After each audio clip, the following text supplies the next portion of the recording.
you know, who's actually working to get big money out of politics? Sure. Who's working to get voting rights, more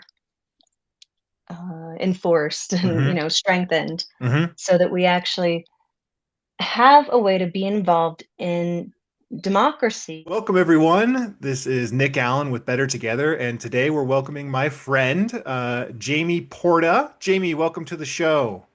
Hello, thank you for having me. So, Jamie, you're with the Democratic Party, is that correct? That is, I am one of the co-chairs for the Oh, Mesa County Democratic Party. nice. How long have you been in that position? Oh gosh, a little over a year now. Okay, perfect. Well, Mhm. we brought you on because we're doing a segment around the upcoming midterms. We're less than a year away, and Yes. elections never end, right?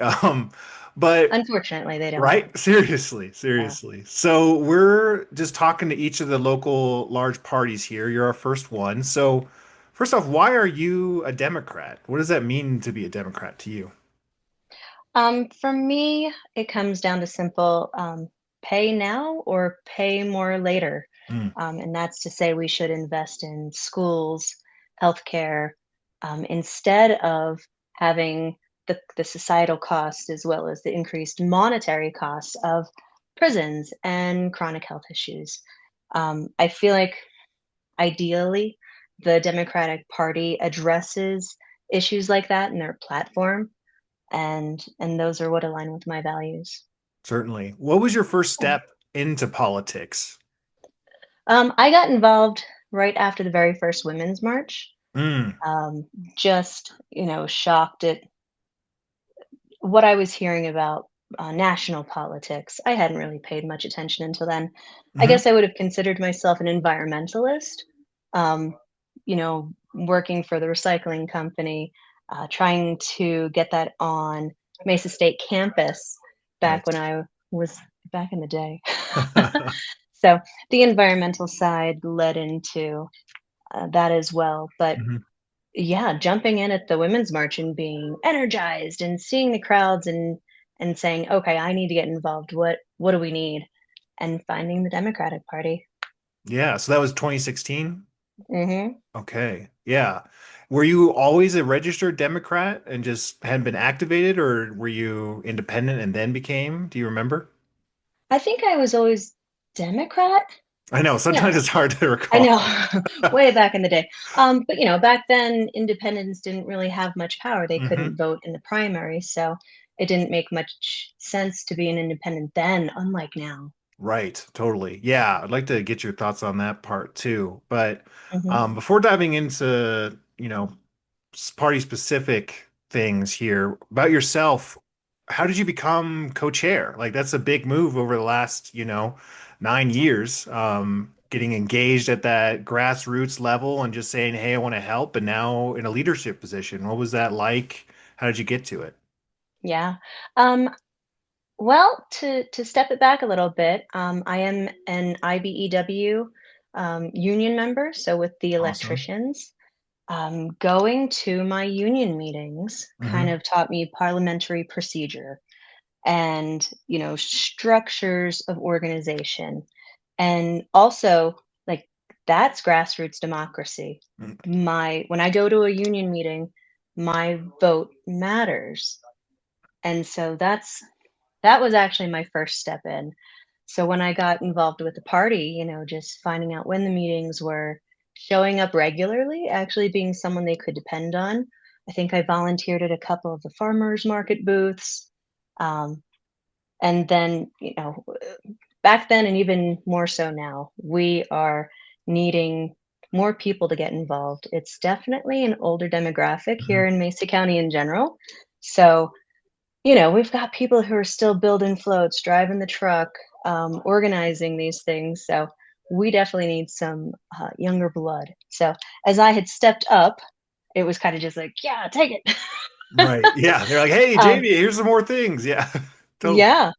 I started out as secretary, Mhm. which is great. There's plenty of training available through the state party.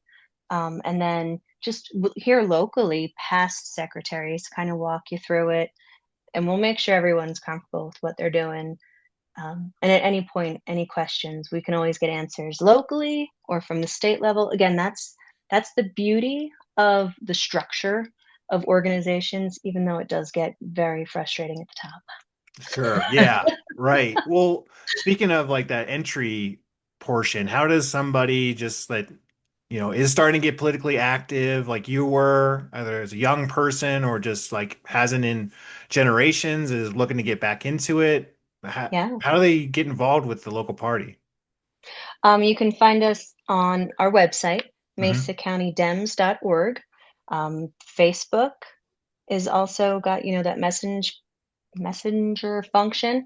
My name and numbers out there all over the place. Any officer, anyone who's involved, they can call you. You've got my number. Um, Send us a message in any of the numerous ways, and someone will get back to you pretty quickly Hmm. and answer all the questions for you. That's Nice. the best way. Yeah. So are there like monthly meetings? Like how do you all, what's the decision making body? Like how does that portion operate? Yeah, we definitely have almost regularly monthly meetings. We're not having ours this next Monday, but Sure. generally it's the second Monday of every month.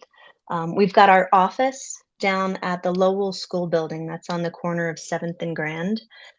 Office hours are usually 10 to 4. Monday and Wednesday are the regular ones. But again, if you want to meet anyone down there, like we can find someone to meet you down there and check out all the literature, the maps. That's a really neat resource that we've Hmm. got available. What are some of the ways that people can get involved early on? We have a couple different committees within the Democrats here. We've got a women's group that is Mhm. very active. We just did a big coat drive with La Plaza. So, and that's just one of the feel good components of being community partners and talking with real people and finding out what they need. In the summer, it's nonstop with farmers market, festivals, all of the events we go to. That's a great spot to get involved, and that one's like really um, good for the soul. Hmm. When you Hmm. go on like the Fourth of July float, Veterans Day float, and you get to like wave to people, and they're like, "Oh my gosh, Democrats!" So Right. we are here. We are involved in a lot of different community organizations.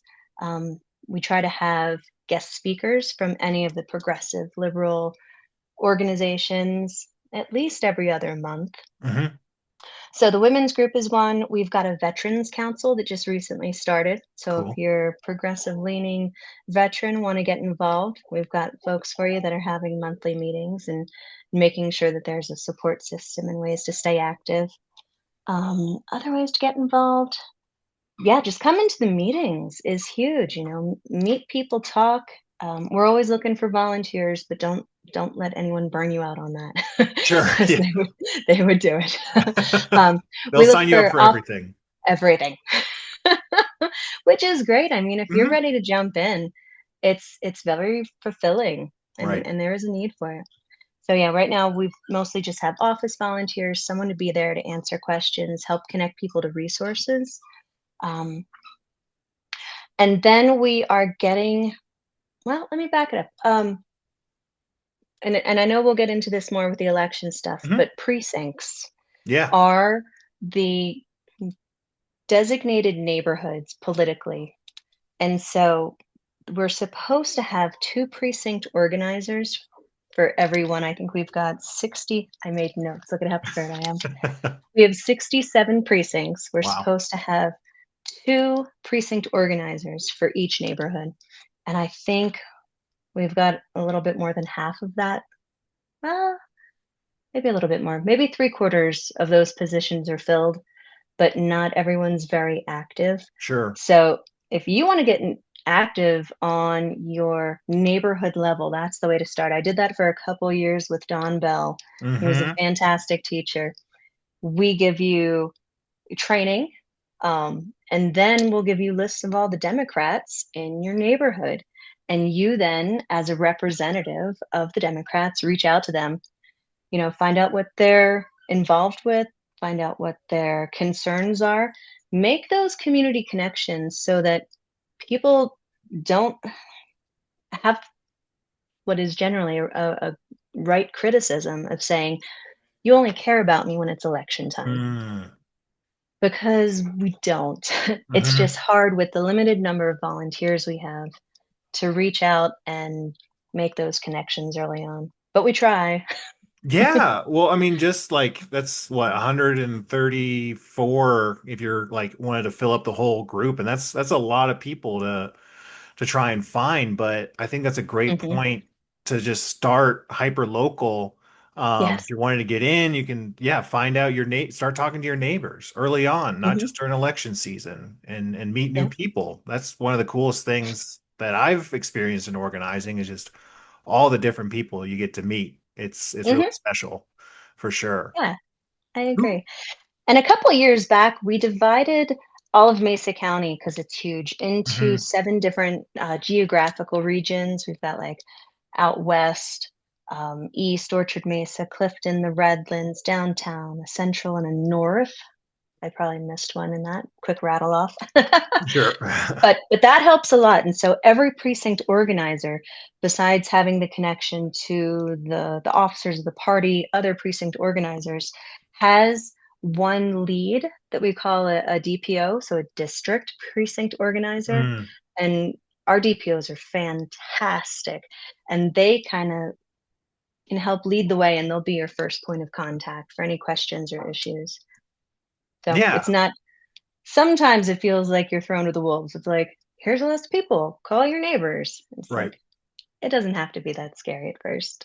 And that doesn't have to be the level you jump into either. You know, it can be just the Absolutely. office people or whatever. There's so many different ways to get engaged, and that's great. So Yeah, when then we're talking about midterms, yes. and people are starting to get interested and maybe thinking, hey, what about me? I've seen all these other people run. Mhm, What if they are a Democrat and they want to run? How does that work?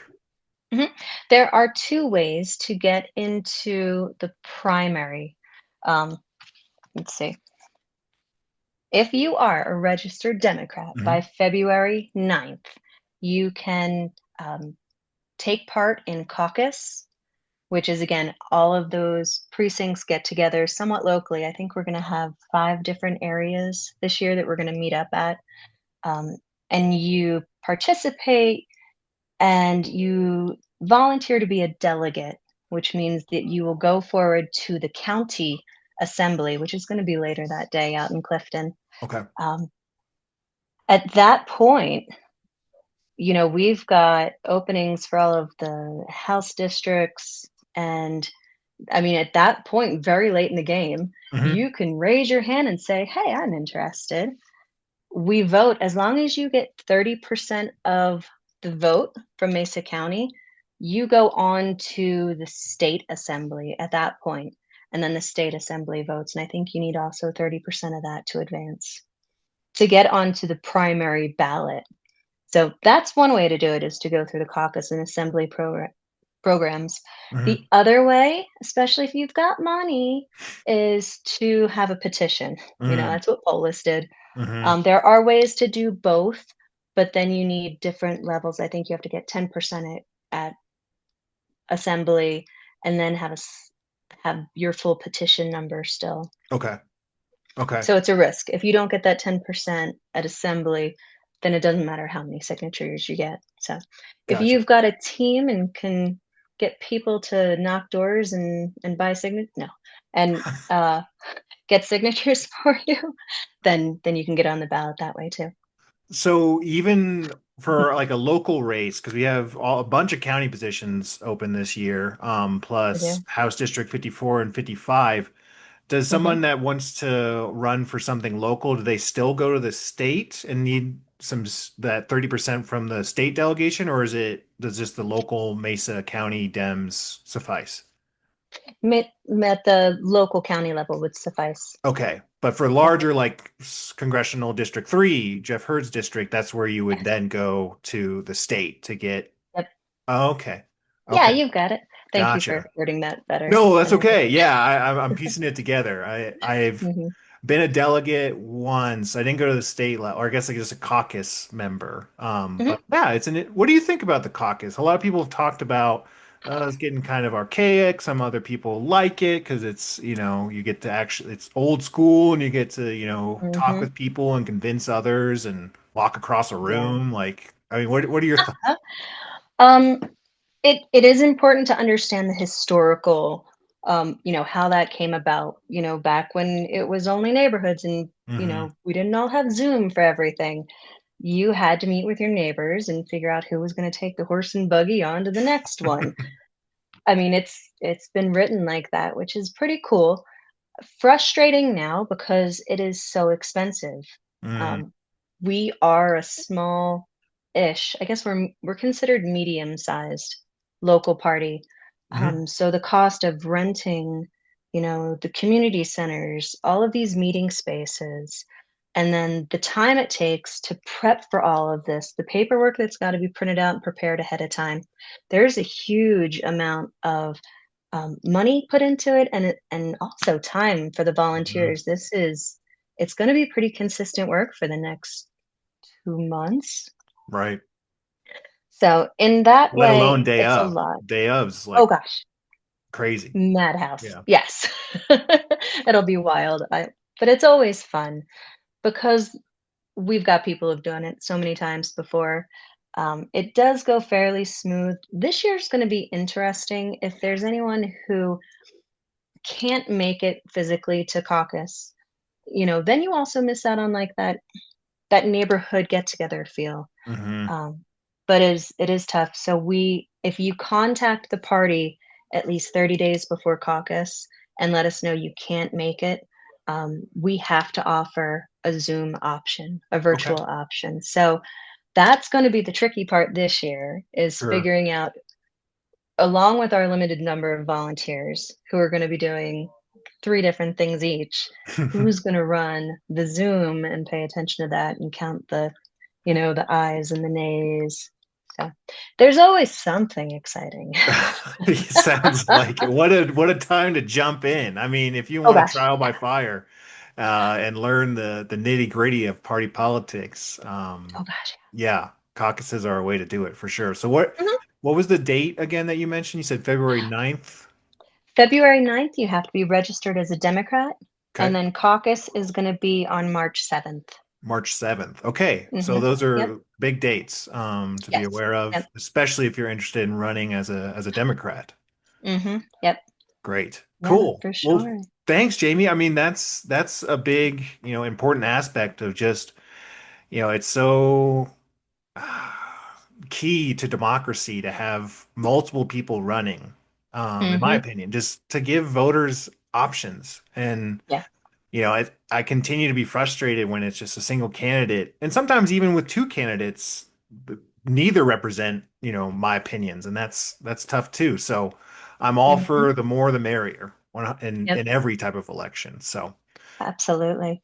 Yeah, and so February 9th, register as a Dem. March 7th, participate in caucus, volunteer to be a delegate to go to assembly. That's going to be that afternoon. mhm. Um, and if you are, an independent and unaffiliated, you can change back to unaffiliated by June 22nd, and that way you will still get both of your ballots, Hmm. for the primary. You can only vote and return one, Hmm. Hmm. but it's so important because sheriff, I mean, Democrats have never been great at finding a sheriff. Hmm. Um, there's a few positions where if we don't find people to run, local politics is important, and that's where you might get the chance to choose between a moderate Republican, or someone who would be a little bit more scary. So Mm. it's definitely important to respect the unaffiliated voters Hmm. and understand the benefits of having that. So Well, that actually brings me up to a point that I've been yeah. curious about. What do you think the party's role is in recruiting candidates? And how do you approach that? Yeah, it's huge. We've got a dedicated candidates and issues team that's always at work reaching out to the volunteer boards. It even starts as silly as like your oh, what's the parent organization at schools? The PTAs. PTA, thank you. Yeah. So going to PTAs, homeowners Hmm. associations, people who are getting involved and showing interest. Um, it's kind of like, you have the networks and you reach out to your people and you say, who's been, good about thinking out of the box, good about understanding local issues. And then we pass those names along, and if you're interested, we'll send you directly to the candidates committee, Right. Yeah. and they'll pick your brain, kind of give you the pros and cons, what we have to offer, kind of what the process looks like. Hmm. But that's the first part. So we've got people actively looking into those areas, but if that's not something you've had the chance to get into before and you're just interested in getting involved, reach out. The other thing is those community volunteer boards are Mm, huge for making that network, showing you can work with all sorts of people, learning about all the different aspects of our area and the really cool things going on. So I always recommend people like start with that, get right. involved, meet people, see how the whole process works, learn something interesting, and then when you want to like start actual politicking, you've got not only a good resume and experience, but you kind of know what you're in for. Yeah. Well, it's a nice little training ground in a lot of ways. I think like I started on the Parks and Rec Advisory Board, right? Like Mhm. that was just something that, you get to learn, you get to meet a lot of people, discuss with we got to meet monthly with the director of Parks and Rec, and bring in other guests. And I think were you on One Riverfront? Is that Yep. committee you're on, or is it a Mhm. board? It was a board, yeah. Okay. And Yeah. I only did one session, Hmm. Term. term. Yeah. Yes. So I do hope to go back to that at some point and get a second term in. Yeah. Because I mean, like-minded people Hmm. working for a bigger cause, having to do the collaboration Hmm. is amazing. And then the sense of pride, when you go and take a ride on the Riverfront Trail, or, people on the library board, anytime you go by a library, like it just feels good. Right. And it actually gives you a lot of I don't know, feeling of, I don't want to say ownership, but like you're I would say, taking responsibility for your neighborhood. Like, yeah, you've got skin in the game. yeah, totally. Decision making, even power. You get some Hmm. power, I Yes. advocated really hard for Dippin' Dots to come back to, the Junior College World Series. And Hmm. that was my platform. And Very nice. yeah, I don't know even how that turned out, but I know I advocated really hard for it. Hmm. Well, hey, so my last question for you here is really one that, yeah, it gets at the heart of a lot of stuff that's going on. So probably should have done a full disclosure at the beginning, but grassroots podcasting here. So Jamie, you and I, we worked together a long time.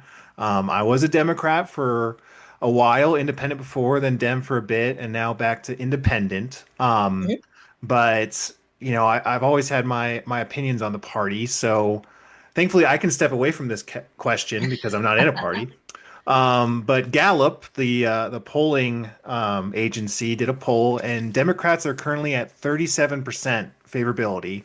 Republicans are at 40, so not much better. And we'll be asking this question of the Republican representative later this week. But why is it at 37%? That's like a third of the country, a little bit more than a third of the country has a favorable rating of the Democratic Party. Why do you think that is? Because current state of democracy is a scam. Mm, Um, Honestly, like we've turned it into sports teams mm, with the duopoly, mm-hmm, where both of the major parties, Democrats and Republicans, have bought the game. mm-hmm, You know, there have been some amazing third party candidates, but they don't get airtime in debates. And then they're usually hated as spoilers. mm-hmm, Um, so our system is fundamentally flawed. that we don't have better representation.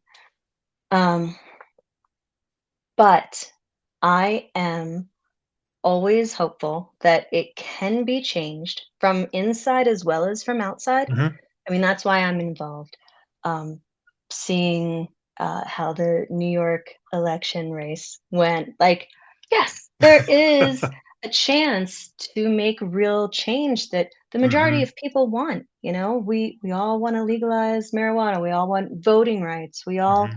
generally agree that healthcare should be affordable. There's these big overarching um, platforms that 80+% of America agrees on, but we keep it focused on hot button issues like guns and abortion so Mm. that the teams can keep duking it out and getting donor money and media time. Like it is, it sucks. Right. I'm still involved because I believe in the platform, those Mm. big overarching values. And when you see people rise within even the big party and get messages out there that get traction, I still have hope for the Democratic Party at large. And again, it would be, you know, who's actually working to get big money out of politics? Sure.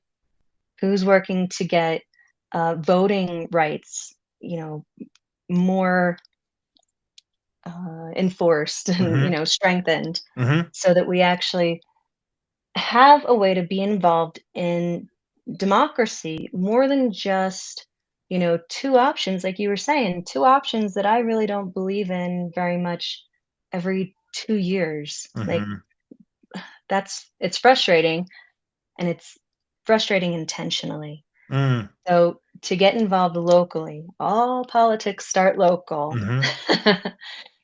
That's where the grassroots and the organizing feels like it still has impact. And again, I hope every time that it just starts working its way up, and some of these old people that just refuse to let go of power, either we actually can get laws enacted for term limits, or I mean, I know it sounds ageist, but like you probably shouldn't be in politics after like 70. Yeah, it's okay. It's other things to do.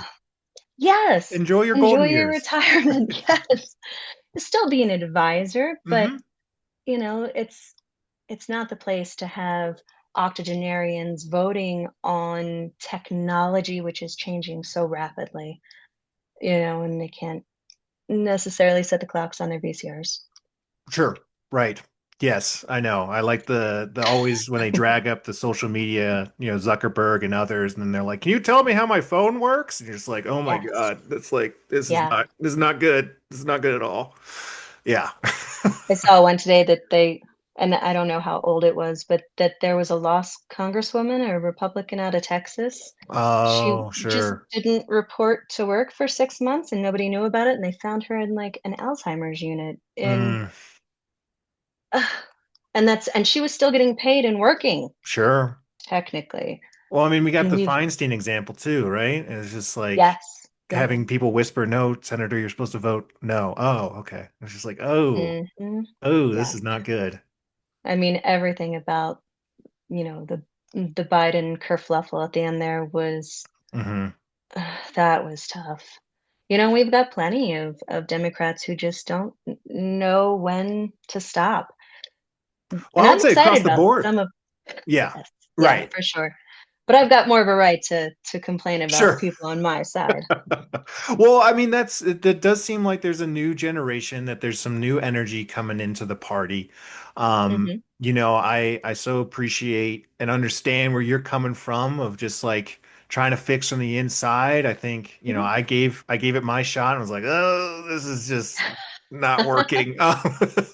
Yeah, But it's great. I think it takes all of it to continue to move the community forward, and that's what we're so focused on at Better Together. So I lied because I have one more question. How do you think like the local Dems compare to the National Democratic Party? I've heard, at one time somebody came up to me at an event and they're like, "Oh, we're way different than Washington." I was like, "Yeah, yeah." And they're like, mhm. "We're a lot more, conservative Democrats. I was like, I don't know. I don't because I Oh, see that like more of I don't know. I'm spoiling the punch bowl. You tell me. What are your opinions on mhm. the local party compared to the national party? I mean, we've got a good bit in savings, but we don't fundraise a whole lot. We try. Mm, Our expenses are low, but you can, with all things, directly connect the money to the corruption. mm, You know? So it's the people who are involved locally are there because their hearts are in it mm-hmm, and they want to work for their neighbors and make the local community better. I think the same of the state party. mm, Everyone who I've met who works for the state party, just fantastically dedicated, principled people. As it goes higher and the money gets involved and the lobbyists and the dark money, mm-hmm. yeah, Makes nothing it good to tough. say about that. It Yeah. puts it puts the priorities away from the people, Yes. and to those that already have the funds to make their priorities the most essential. Mhm. And people see that and people recognize it. I think, it seemed like speaking of young people and the party and trying to change, like I quasi understand the David Hogg situation. Like he was elected as like a national party vice chair. Then he was removed. Was he removed? Or I should probably look Mhm. that up. He was okay. I believe he was, yeah. Yeah. And that's just Yeah. like, So ugh. another I mean, the first caucus I went to, I was a Bernie bro. I'm still a Sure. Bernie bro, right? Um, and then to see how he was treated with super delegates, Hmm. and we had one person also that crashed, the public option for the ACA years back. Mm, Um, so there's examples of a handful of, upper level Democrats who have ruined a lot of things for people. sure. But locally, I feel like we're good, and honestly, if we had younger people involved, and the state party has, one of the little committees of, young Democratic voters, Mm-hmm. and they're gonna be reaching out to folks trying to get them kinda educated on the process of how to get involved, caucus, delegate, all the way up, so that they can make sure that they're involved and that their voices will be heard. At the end of the day, we have rules and we've got principled people that are, we're not doing it for the money, uh, or the fame or the safety. Sure. We're doing it because we care. Hmm. And if you want to get involved, your voice will be heard, which Awesome. is nice to be able to tell people. Yeah. Well, I love that, Jamie. I think that's you hit the nail on the head, and I think that's where we can end it because yeah, it's about getting involved locally. Reach out to if you're a Democrat or leaning that way and you're considering joining the party, look them up. They got a Facebook page, other social medias, a website. So yeah, Jamie, Mhm, thank you so much for joining on today's Better Together and just mhm. letting people know how to get engaged with the local party. Absolutely. MesaCountyDems.org. Check out the tab under platform because that's where we have, a chance for everyone to every other year to kind of really have input on what we stand for, what we're going to work for and towards. And that's what it comes down to. Awesome. And if I believe in the platform, so I'm sticking it out for a while. Perfect. Thanks, Jamie. Definitely. Thank you, Nick. Have a good one. You too. Thanks for watching, and don't forget to like and subscribe. Special thank you to our Patreon members. We are 100% community funded, and your support goes a long way. You can become a member at patreon.com/bettertogether, and we have several options and perks, so check it out.